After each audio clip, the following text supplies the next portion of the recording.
It was a bright, breezy Thursday afternoon when Micah Bryant entered his luxury apartment building. With one hand, he typed in the code to unlock the front gate while adjusting 2 grocery bags in the other. The keypad beeped, the gate clicked open, and golden sunlight outlined the sleek glass doors of the building he called home, a place with stone columns, fingerprint access elevators, and a concierge who knew every resident by name. Micah expected nothing unusual that day, just a quiet evening with his oat milk, fresh fruit, and dark roast coffee. But the moment he stepped inside, everything shifted. The confrontation. Near the elevator stood a blonde woman in her early 40s, dressed in designer workout gear, holding a small dog and a phone.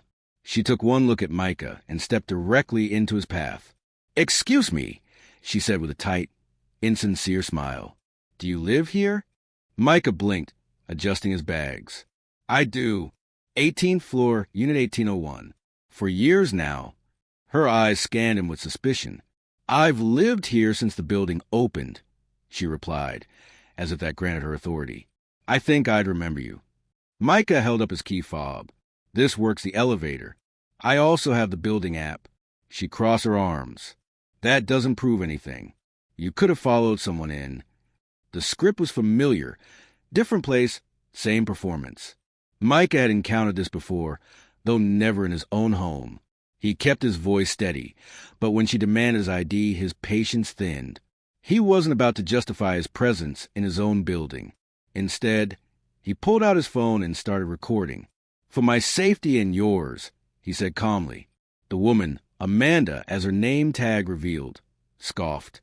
"Oh, you're recording now? That's rich." She tapped her phone screen aggressively. "I'm calling the police." Micah didn't flinch. He dialed the building manager. The reckoning. Moments later, Mr. Sanderson arrived, clipboard in hand. Amanda rushed to him, pointing at Micah.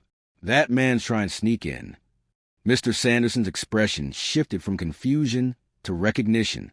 He turned to Amanda, his voice firm. "Ms. Hartley, this is Mr. Bryant. He's a new resident landlord for the 18th floor. He owns it." Amanda's face drained of color. Micah didn't gloat.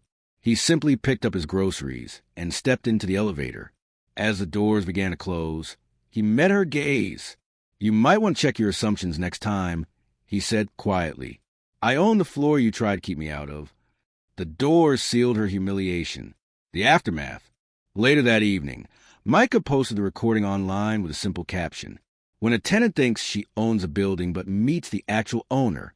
The video went viral overnight. Thousands of comments poured in, some praising Micah's composure, others dissecting Amanda's entitlement.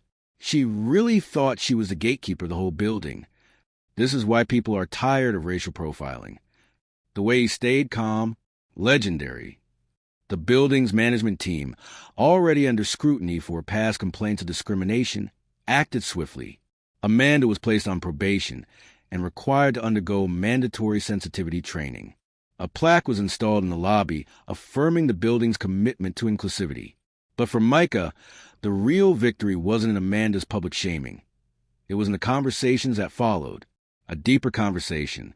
A week later, the building held a town hall meeting to address resident concerns.